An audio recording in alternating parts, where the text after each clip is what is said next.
quiero agradecer a Milagros porque esto que voy a compartir es parte de un trabajo final del que recibí hace un mes en la carrera de Letras Modernas, y es un autor prácticamente desconocido en Argentina, del cual no se consigue material, y Milagros me facilitó parte del material y de hecho fue fuente de consulta para ese trabajo. Voy a pedir permiso también para leer, para hacer una exposición un poco más ordenada. Comienzo con un epígrafe de Gaetano Román, que dice: no quiero ser sino de vuestra raza, obreros campesinos de todos los países. Nicomedes Santa Cruz manifestó su genialidad en una gran variedad de campos de acción. Luego de abandonar su inicial labor como herrero artesanal en el año 56, para iniciar lo que llamó un viaje en busca de su destino, se desempeñó como comunicólogo, a la ciudad de Mariñez, en el periodismo, la radio y la televisión. Fue un investigador incansable, dramaturgo, músico, compositor de décimas y poeta. A pesar de que su obra tiene una riquísima extensión y variedad, en el presente trabajo me centro principalmente en su producción literaria. Aunque ha sido considerado por la crítica en general como un exponente principal de la negritud afroperuana, en este trabajo me propongo abordarlo teniendo en cuenta otros discursos que atraviesan sus textos y amplían el horizonte de su representación. Aunque los ejemplos serán breves, el corpus consultado recorre textos entre 1949 y 1989.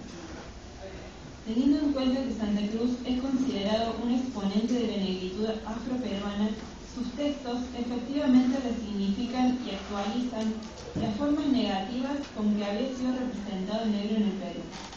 Su obra parte del imperativo local de reivindicar un legado nunca suficientemente reconocido y en declinación frente a las transformaciones de principios del siglo XX en Lima y en el mundo. A partir de su contacto con don Porfirio Vázquez en el año 45, redescubre un universo folclórico y tradicional y asume la tradición decinista, reconociéndose como uno de los últimos repentistas y como agente de su preservación. Sin embargo, la tradición que él va a conservar no es la misma en que se afirmaron sus predecesores. En el año 1955 reconoce haberse apartado de la temática tradicional e infunde sus glosas problemas de actualidad nacional e internacional. Así describe este proceso, abro una cita: mi maestro don Porfirio Vázquez también era una cosa ya superada por mí, porque todo lo que había hecho él era prepararme para competir con otros decimistas que no existían y que en el mejor de los casos, como el de su hermano Carlos, estaban frisando los 80 años. Ellos estaban encuadrados en una temática y en una actividad totalmente rural, en lo humano y en lo divino, y yo veía una serie de acontecimientos distintos. Me empecé a dar cuenta de cómo se había escamoteado sistemáticamente la presencia del negro. ¿Se escucha? La presencia del negro en la cultura peruana. En esos años se cuestionaba si Fray Martín de Porres debía de ser santo o no. Después de 300 años de hacer milagros, y Santa Rosa, en cambio, había sido santa antes de tiempo. Mi mismo padre no figuraba como escritor en los trabajos literarios de Luis Alberto Sánchez. Todo esto va creando en mí un odio primero ante estos escamoteos y luego una toma de conciencia del deber por cumplir, que a lo mejor se podía hacer en la misma poesía como denuncia. Cierro la cita. A partir de aquellos años en que comienza a participar en la compañía Pancho Fierro, luego llamada Ritmos Negros del Perú, todo lo que compone tiene una mirada totalmente folclórica, pero también de negritud. Reconoce y sufrage a sus décimas una rebelde y orgullosa negritud, la cual surge a partir de la reapropiación de un género tradicional que retoma para conservar, pero refunda en su redefinición temática. Y surge asimismo en la conciencia de la posibilidad del arte poético como un espacio de denuncia. En este sentido, la negritud se presenta como una nueva dimensión en el canto repentista tradicional y a su vez como el espacio de conservación de una identidad. La negritud en nuestro autor atraviesa muchas de sus producciones. Intensamente buscó revertir las significaciones negativas y los prejuicios estigmatizantes con que había sido definido el negro desde los discursos previos. Por ejemplo, José Carlos Mariátegui, aunque sostuvo una propuesta inclusiva de un otro antes marginado de la peruanidad, el indio, mantuvo sobre el negro una visión cargada de prejuicios. Nicomedes, en su ensayo Mariátegui y su preconcepto del negro, combatió sus argumentos. Aquel texto fue producido en 1967, es decir, el año en que nuestro poeta viajó a Cuba al encuentro de la canción de protesta. Allí adquirió una dimensión marxista de los hechos, desde donde afirmó lo siguiente, y cito a Nicomedes: la revolución socialista descansa sobre la lucha de clases. Concretamente, se basa en el triunfo del proletariado sobre la burguesía dominante, excluyendo de plano toda valoración étnica y etnocentrista. Así pues, una reivindicación confunde al sambo y al mulato con el indio si estos pertenecen a la misma clase trabajadora. Reivindicar lo autóctono con abstracción de lo sambo y lo mulato es segregacionista. El segregacionismo es antimarxista y el antimarxismo no es reivindicatorio. Y luego agregan: es solo un párrafo de los 7 ensayos el que motiva estos artículos, y en él son 3 los cargos que Mariátegui hace al negro y que yo trato de levantar.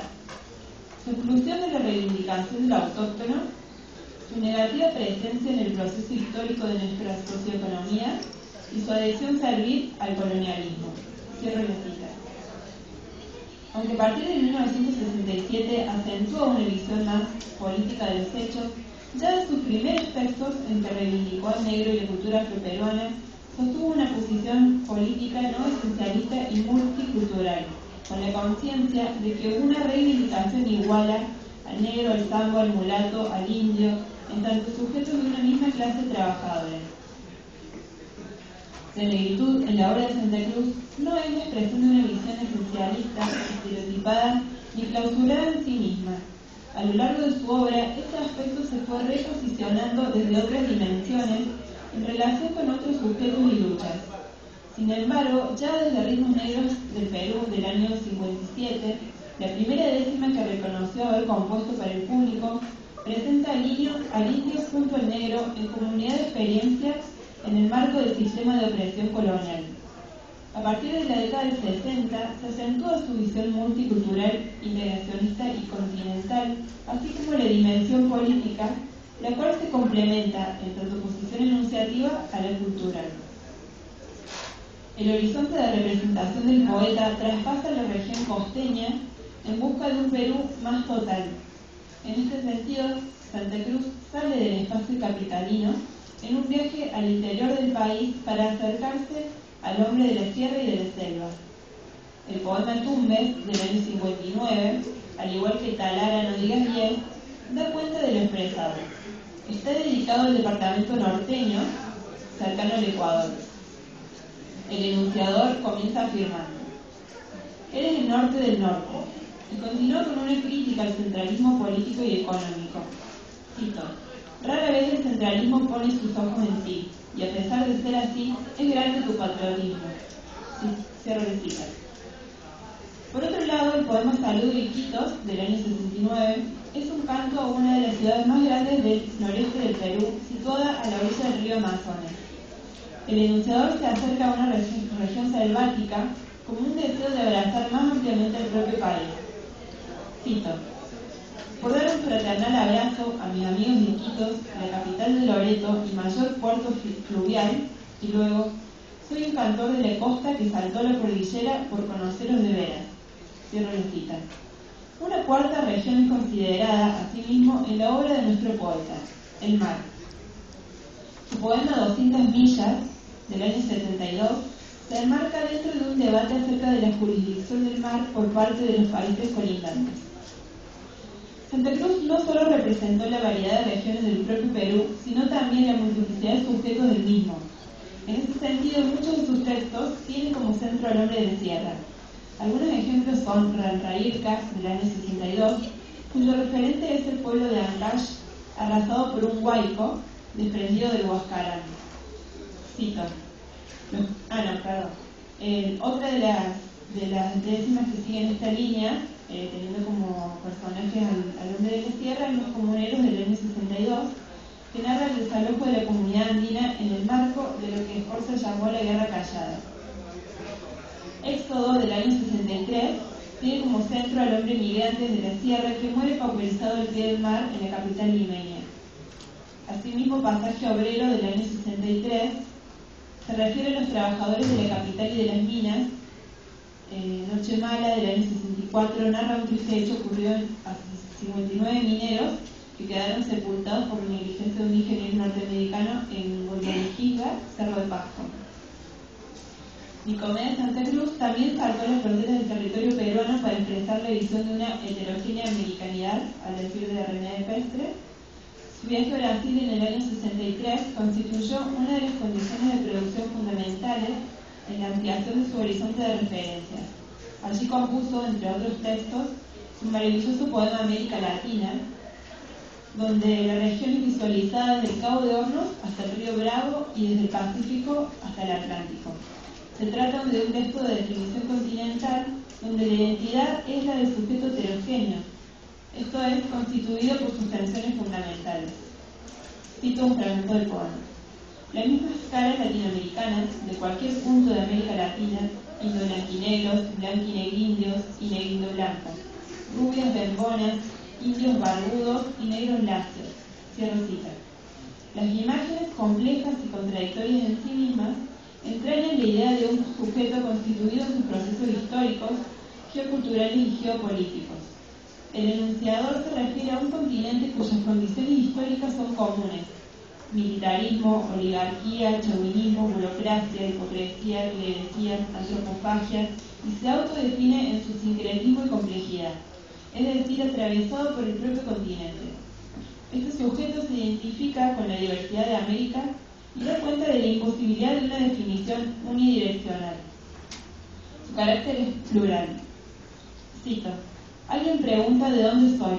Yo no respondo lo siguiente: nací cerca de Cusco, admiro Puebla, me inspira el ron de las Antillas, canto con voz argentina, creo en Santa Rosa de Lima y en los orillas de Bahía. Cierro cita. El sujeto de este poema se presenta en su complejidad fenotípica, cultural, política y territorial. El poema se cierra del siguiente modo: yo no coloreé mi continente, ni pinté verde Brasil, amarillo Perú, roja Bolivia. Yo no tracé líneas territoriales separando al hermano del hermano.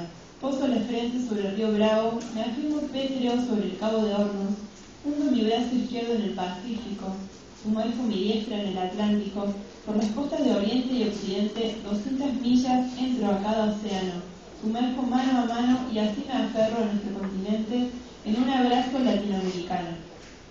Hasta aquí he recorrido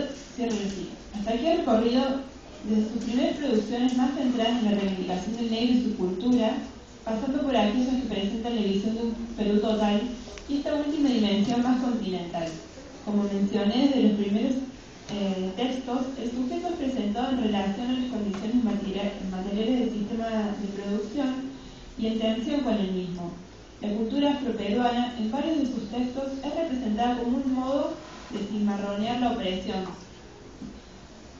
La conciencia no esencialista del sujeto condujo a nuestro poeta a expresar la reivindicación del negro, tanto como la del sambo, del mulato y del indio, y de todos los sujetos de la clase trabajadora.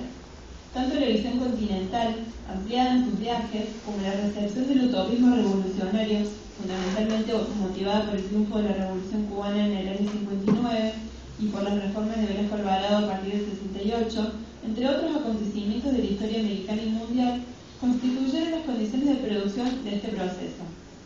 En este sentido, debemos reconocer un hilo conductor que recorre toda su obra: la reivindicación de los sujetos escamoteados, la denuncia contra los modos coloniales e imperiales de opresión, la visión del sujeto en el marco de los procesos históricos, que no puede ser homogéneo sino complejo y contradictorio. Desde esta coherencia se comprende que algunas de sus últimas producciones han sido A Nicaragua, Patria de Sandino, del año 1985, y Con el pueblo salvadoreño, del año 89. Ambos se inscriben en la retórica revolucionaria y representan un canto de solidaridad con los pueblos americanos entonces en lucha. Para ir cerrando, Digo que el epígrafe con el que comencé el trabajo sintetiza el recorrido realizado a lo largo del corpus de textos de Nicomedes Santa Cruz. El poeta haitiano, del cual es el fragmento del epígrafe, sostuvo una interpretación marxista de los hechos de raza y clase en su sociedad. Supo establecer, y cito a Lepestre, la relación histórica real que existe entre la opresión económica y la inequidad racial. Cierro la cita. En este sentido, la obra de Nicomedes Santa Cruz despliega la verdadera complejidad de los sujetos en tanto agentes sociales insertos en un sistema productivo cuyas condiciones son desiguales. Por ello reivindicó no solo al negro, sino a todas las razas trabajadoras del mundo y se solidarizó con las luchas del hombre contra los modos coloniales e imperiales de dominio y explotación. La operación de Santa Cruz fue la de quien retoma una tradición y la refunda. En este sentido, sus textos tienen la riqueza de quien expresa las complejidades de una época.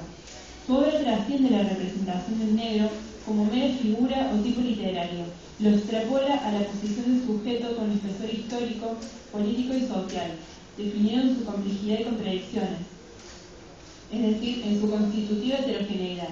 En este sentido, de algún modo sus producciones anunciaron el posterior desarrollo de los estudios histórico-críticos que a partir de los 90 comenzaron a analizar al negro no ya como sujeto homogéneo, sino abordándolo en sus aspectos de raza, género, clase y cultura, evaluando las tendencias teóricas del periodo anterior. Gracias.